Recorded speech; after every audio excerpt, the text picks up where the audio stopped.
Are you ready? Well, get comfy, folks. It's story time.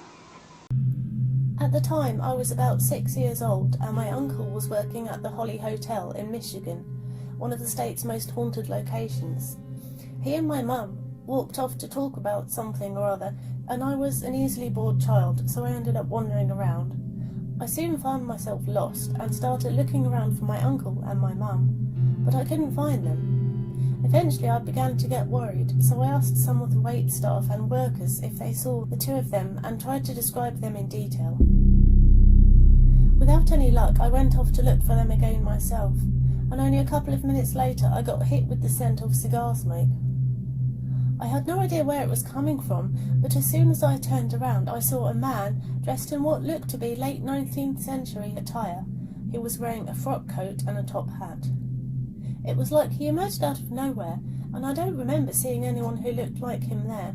He introduced himself to me as Mr. Hurst, and asked me some questions, such as if I was enjoying my time there and if I had ever been there before.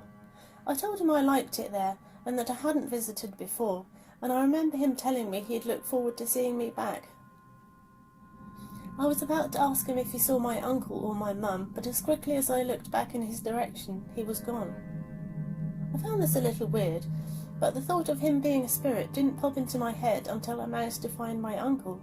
He asked me where I had run off to, and I told him I got bored and wanted to take a look around. I ended up mentioning Mr. Hurst because I found this whole situation with him pretty strange, and my uncle had the most shocked look on his face when he asked me if I knew the man's name. He told me that Mr. Hurst was the original owner of the Holly Hotel and that he died in the 1920s. I don't remember seeing a ghost before that day, so the experience stuck with me. Later on I discovered that sightings of Mr. Hurst are rare, and that he normally only gives himself away via the scent of cigar smoke. I remember his spirit in particular as being as solid and physical as any living person. Not so much a scary or threatening encounter, but it left me reeling. I'll try to make this short and sweet. About a year ago, my parents experienced something rattling their bedroom doorknob while they were still in bed, both awake. It happened once, stopped, and did it again. My dad, thinking someone might be in the house, grabbed his gun and walked out to inspect the house, but to his surprise there was no one home except them. A year later, about 2 days ago while I was at work, my mother experienced it again. My mum, being my mum, was in my room cleaning my things up when she noticed a book I had out titled Book of Spirit Communications. This was recently given to me as a gift, and because my dog likes to destroy things in my room when he gets bored, she moved it out into the living room until I got home. At first she didn't realise what the title of the book was, but once she saw it she said she planned on telling me not to mess with that stuff when I got home. She says that just a few seconds after she had that thought, she heard her bedroom doorknob rattle like it did a year ago. She turned and looked at it, and heard it rattle again. My dad was dead asleep in their room with headphones, so he didn't hear a thing. Now, we do have a camera in our living room, but unfortunately their bedroom door is directly underneath it, so there wasn't much to look at. However, once my mum told my dad what happened, he locked himself in their bedroom and did an EVP session. We reviewed the audio afterwards, and it seemed like he may have caught what sounds like a woman speaking. He was saying a prayer in Spanish, and right after he says, "Qui Dios te bendiga," which means God bless you. We very faintly hear someone repeat it back to him. If that's not enough, before he did the EVP session, he felt a very strong presence or energy bolt through him, which he's never felt before. It left him terrified and with his hairs on end, covered in goosebumps. The footage I'm linking you to was taken between 02:01:17 and 02:02:17 from our living room camera. I never thought much of orbs before, but I've seen bugs on the camera, and I just don't see how these could be bugs, but I could be wrong. First video.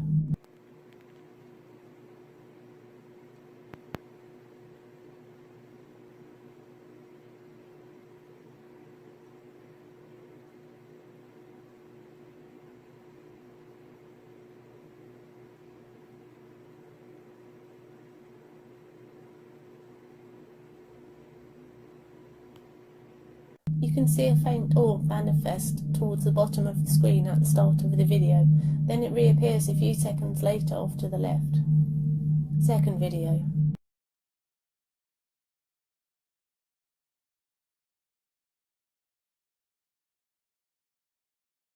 Same thing, this time the orb comes from the large painting on the wall and moves to the right. Third video.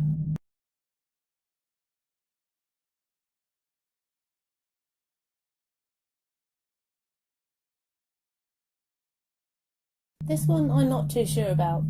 To be fair, the patio door was open, but my parents don't recall there being any wind.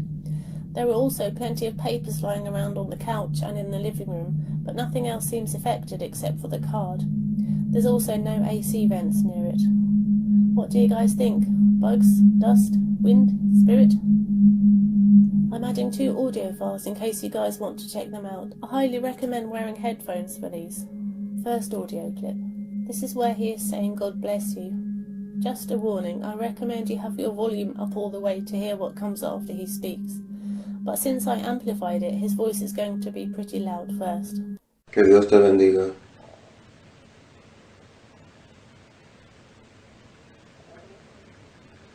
Second audio clip. He's in the middle of a prayer with this one, but right when he pauses, you can almost hear what sounds like a woman go, "Aye." I slowed this one down a bit. It was completely silent when he took these, so I'm not sure what else it could be. I've never taken illegal drugs, never tried them, not once. I've always been hyperallergic to nicotine and also cannabis. Got drunk twice at the age of 14, threw up twice, and never touched alcohol again. All my life I've had paranormal experiences, much more than the normal person. Seen ghosts many times, had prophetic dreams and premonitions. Many strange events since I had a near-death experience at age 11. Anyway, I was driving a truck interstate about 19 months ago. I was in California, in Lebec, which is north of Los Angeles, at a large truck stop. The truck stop had a very small movie cinema for truckers. It was free. The film playing was with Brad Pitt. He was a tank commander during World War II. He spoke German. Very good film. During the last scene of the film, where a tank runs over a man, crushing him. At this point I had a flash that I would be run over as well. I leapt up and ran out of the little cinema, back to my truck. See, all my flashes come true. What do I mean by flashes? Did you see the film Noah with Russell Crowe? Noah has flashes of his world being flooded. Just like that, but the flashes were shorter. Otherwise, exactly like that. Anyway, about a week or so later, I'm in Lake Havasu City, Arizona. Now I had a large map book with all the freeways in the country. I used to stare at Lake Havasu City. Don't ask me why. I never planned to move there. I just used to stare at it often before going to sleep. Anyway, one day, I get dispatched to drop a trailer there and pick up another. So I go to Lake Havasu and I drop a trailer. I put on my truck's parking brake. I hear the pshh, which means the brake has been engaged. Air brake. Anyway, I get out and go to the back and unlatch the trailer. My truck is still on neutral, and there's a slight decline. Anyway, all of a sudden my truck starts to take off, very slowly. The air brake did not engage or became unengaged. Panicked, I tried to push the fifth wheel pin back in, which was silly now that I think of even trying it, but I panicked. My foot gets caught under the moving tyre of the truck. I quickly turn to run. I should have just fell backwards instead. The tyre slowly breaks my left leg. I think jump down flat, so the tyre does not rip my leg bone out of my leg. The truck slowly rolls over my left buttock, my left leg, and my right foot and ankle, with 2 wheels crushing them as they go. I can feel something go snap, crackle, pop in my left hip and my left ankle. I lean over all that I can to the right so the truck does not roll over my chest and head. So the truck rolls clear and slowly continues rolling down another 50 feet until it hits a fence. Horrible crash. I roll over and notice my femur bone trying to stick through my skin. The accident was not painful at all. No pain whatsoever. I was in shock. Long story short, the paramedics finally get there. after 40 minutes, and I get hauled off to the Lake Havasu Regional Medical Centre, where I would stay for 8 weeks. I would go back home to Oregon using a little walker like a little old lady. 19 months of physical therapy. Today I can walk okay, but I can't run, and I can't go up or down stairs normally. My trucking company fired me, assuming I was lying about putting on my air brake. They claim I never did. Actually, I did. Very sure of that. Anyway, while in hospital they put me on morphine, which made me feel sick. I finally convinced them to give me something else, because the morphine made me feel like throwing up constantly. Anyway, on morphine I would have the exact same dream, day after day, night after night. It was just a group of people under a tree, looked like 1940s France or Italy, but in colour. Just a group of people. One guy would look at a newspaper, and then run, like he was excited. The people would gather and talk. I could not hear words. People looked French, or maybe Spaniards or Italians. Same dream, 100 times a day and night. Day and night. During the dreams, I got the knowledge that everything that has happened, and will happen, has already happened, thousands of times, millions of times. Also, I got the knowledge that everything that can happen has already happened, millions upon millions of times, almost an infinite number of times. Well, I was getting sick of the same damn dream repeating itself and the sickly feeling when I was awake. So I begged them to give me something different, and they did. And the repeating dream stopped, thank goodness. The next night I opened my eyes and found myself in the hospital bed and looked over under the television, and there was a figure of a man, very shiny, in what looked like a Heil Hitler salute. He was saluting me. I closed my eyes and rubbed them and opened my eyes again, and he was still there, saluting me. Ever see an old analogue TV when it was on no channel, it just had snow? Well, that's what he looked like, all over, but brighter than that. I closed my eyes again and opened them again, and he was still there. Not moving, just saluting. He stayed for about 15 minutes, and I waved at him before I finally went back to sleep. I had a friend who once took magic mushrooms. I never tried them. He said he took magic mushrooms and looked at a tree, and he could see the tree breathing, and the tree was communicating with him somehow. Not by voice. Anyway, most of you will say this was all hallucination. To the ancient peoples, a hallucination was a vision of another reality. Visions were not our imagination, but the window to another dimension. I had a friend who told me that one day, when she was sick, high fever, she saw the wife of her husband's best friend holding a large knife coming towards her, saying, "I'm going to kill you." This was during the day. Many years later, she discovered that this woman actually hated her with a passion, but she was nice to her. At the time, she hid her hatred. She wanted her husband for herself. Anyway, some scientists think that in the quantum world, all possible realities exist, and everything that can possibly happen has already happened many, many, many times. So I know this could just be a massive coincidence, but it stuck with me for literally 8 or 9 years. I was casually walking through a shopping kind of area with friends when I was 16. We walked past a Tesco Express, quite away from where I live. That's going to be relevant. And as soon as we got halfway through the car park, a guy started driving out of said car park on a moped, sans helmet. I fleetingly said something along the lines of, "He's going to die if he carries on like that." Later on that night, around 2 a.m, that exact same guy got into a serious accident and he died from his injuries. The accident happened a mere 10 feet from my house. I knew it could be a huge coincidence, but honestly, it's fucked me up. It's clearly dangerous to be riding any two-wheeled vehicle without a helmet, but I don't know, man. The timing of it all was so freaky. This is my first time writing. Ever since I was a small boy, I have been acquainted with the paranormal, seeing and feeling them, and over time I got used to them. So why not share some of them, right?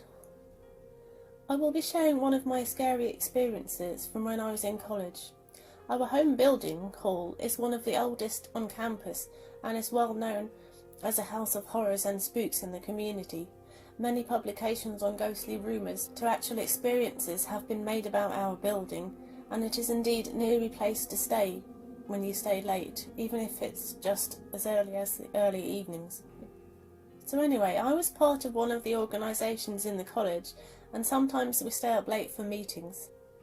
It was an officers' meeting, and I had to substitute for the head of my committee as he had to attend some other important appointment. So yeah, I wasn't really supposed to be there.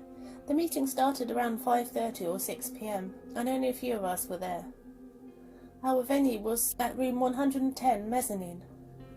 That is a room in the first floor cut into 2 sections, so it had an upper room. It was already 7 p.m, and we were just in the middle of discussing the agenda. The room had a movable whiteboard, and there was considerable space behind it from the windows facing the outside of the building. There were 7 of us, with the president in front using the whiteboard while the rest of us were sitting down in armchairs forming a semicircle. During the meeting I felt a sudden chill or goosebumps. I am used to feeling paranormal stuff, but it doesn't mean it isn't scary. While listening to the president, I noticed someone walking, pacing slowly behind the whiteboard. It was someone wearing a long white dress. I looked around and saw all of the other officers were sitting down without anyone standing up to stretch. Nobody was wearing a dress.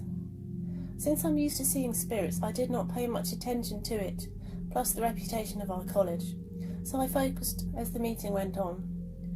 After about 15 minutes, I saw her. She appeared standing, now beside the whiteboard on my right-hand side.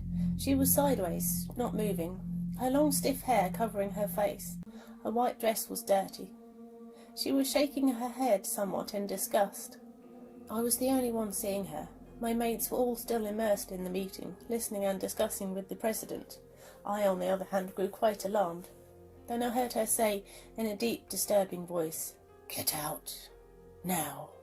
I kept calm and tried not to mind, but then she said it again. "Get out!" She very slowly turned her head towards us, still saying those words. And I knew she knew I was seeing her as she pointed out her bony index finger at me. I kept my calm, though I was scared. My mates knew I can see spirits, and so I whispered to one of my org mates, "Somebody's here with us. She wants us out." She replied, "Huh? Are you serious? Should we go? Tell me you're joking." I said it was fine, as we were about to finish the meeting, so I said that maybe we can go on and finish then. I was wrong. The lady in white disappeared, but I still feel the air of creepiness. We went on for a few more minutes of discussion when suddenly the lady flew out of thin air towards me. She went right through our president, flinging herself towards me, and I saw her face. It was blood-curdling, gruesome.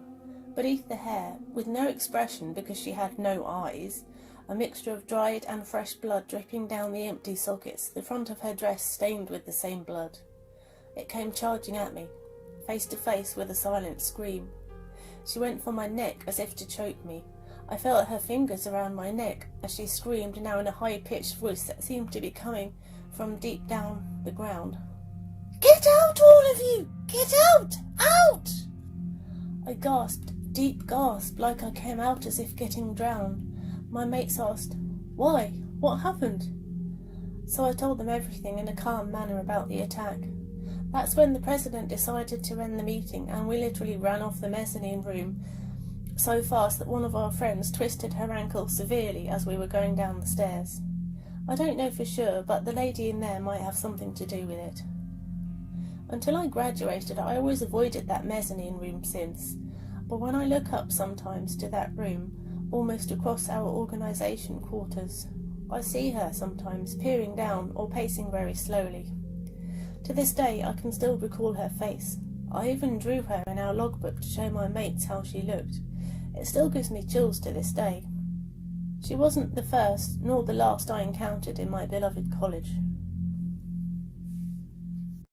Thanks for watching. See you in the next video.